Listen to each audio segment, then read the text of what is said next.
Cultural relativism. This is the principle that a person believes in activities should be understood without judgment. And also, I have here the example of demonstration, cultural relativism. This example shows the cultural of Japan, the way they greet into someone, and how they shows respect to the other cultures. On the other hand, they treated the Japanese tourists in a respectful manner, as they should have been treated. They show how they respect other cultures. Ethnocentrism. When people judge other cultures based on the standard with judgment, and I have the example of demonstration ethnocentrism.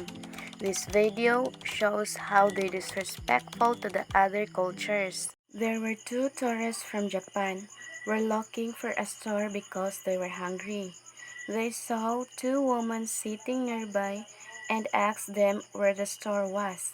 Instead of answering, the two women just laughed loudly at them.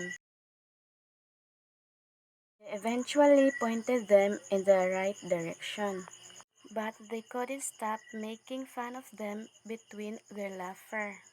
It appears that those two women had no respect for the pair of tourists and their different cultures.